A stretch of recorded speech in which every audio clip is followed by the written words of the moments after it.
We read from the Gospel according to Mark. Scholars of the Second Testament agree that the Gospel of Mark was historically the first written Gospel. Matthew and Luke, and perhaps John, used it as a source.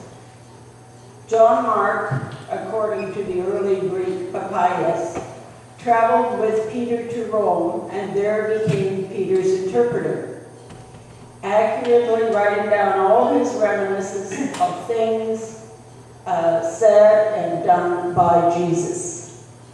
It is written in the terse style of ancient Greek, nowhere as lyrical a form as, for instance, Luke.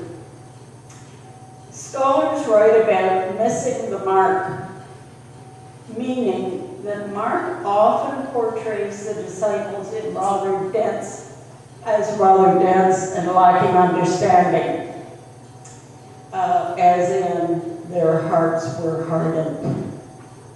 Others suggest that this was merely a narrative style used by Mark to develop his later theories, which included parables meant to conceal, not to clarify, Jesus' message at a dangerous time for followers of Christ to reveal themselves.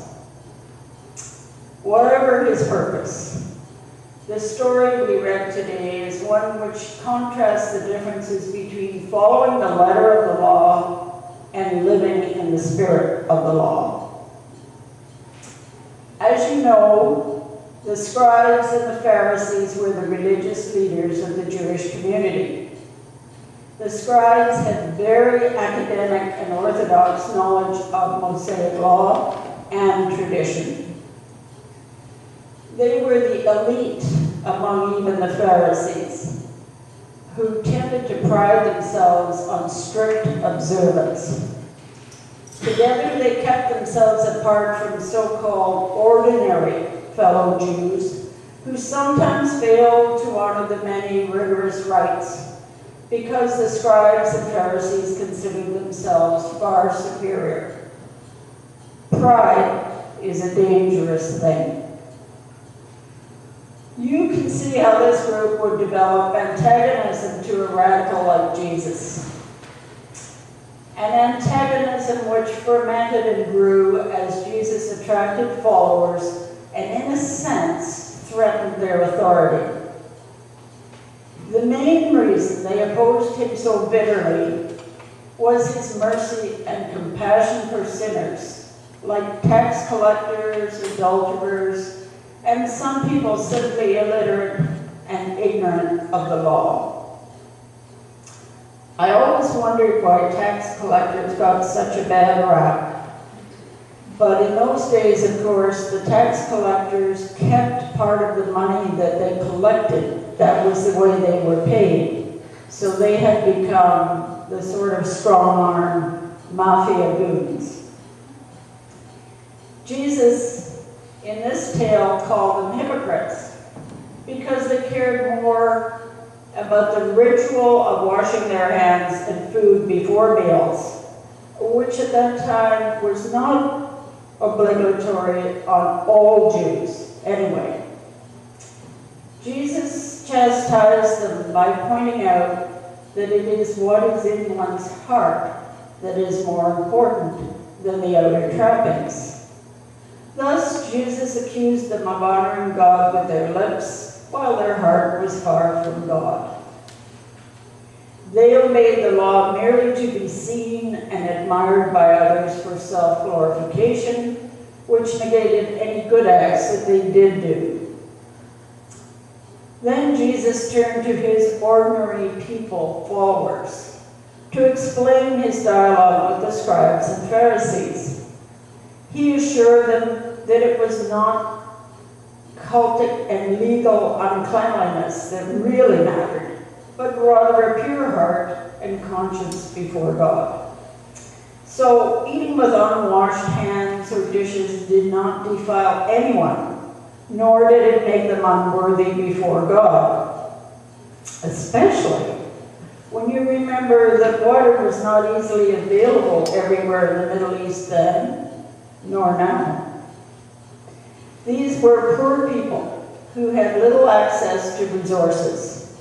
Each person's inner being, his or her mind, intellect, and will controlled evil or good intent.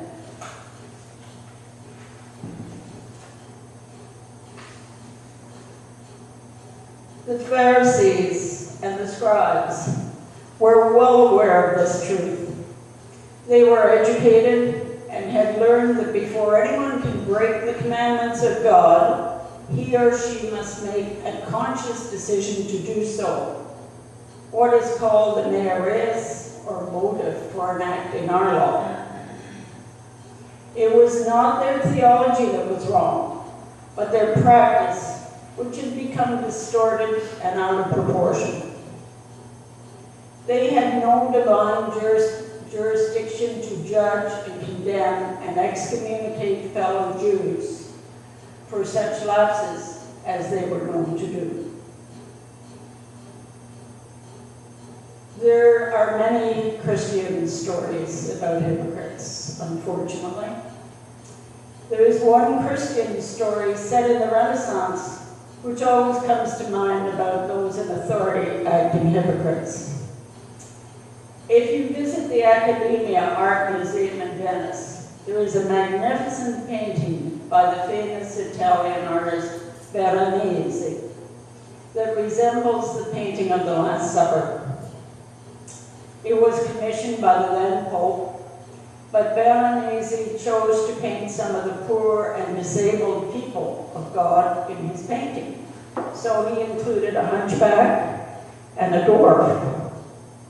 The Pope was offended that the artist chose to put such common plebeian people in his painting anywhere near to Jesus and the apostles.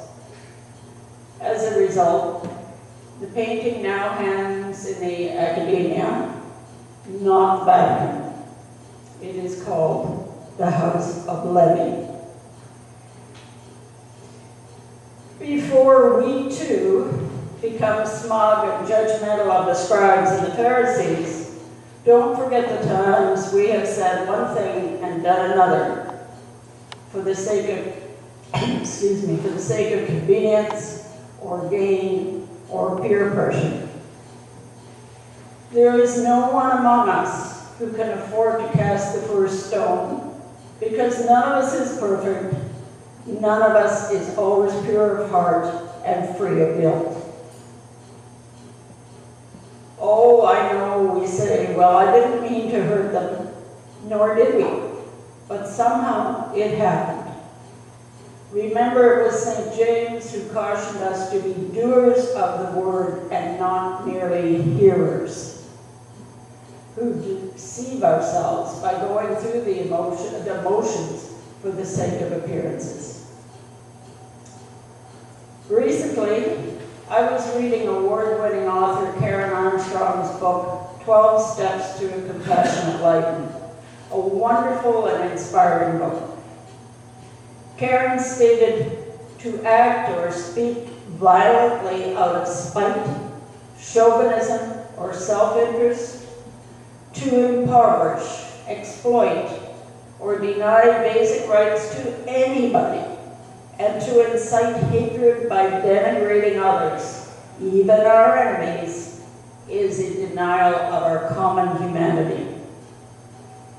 The principle of compassion lies at the heart of all religions, ethical and spiritual traditions, calling us always to treat others as we wish to be treated ourselves. Jesus, as we believe, was merciful and kind by promising forgiveness to all who would repent of past misdeeds. He bequeathed to his disciples, acting in his name, the sacrament of mercy and forgiveness.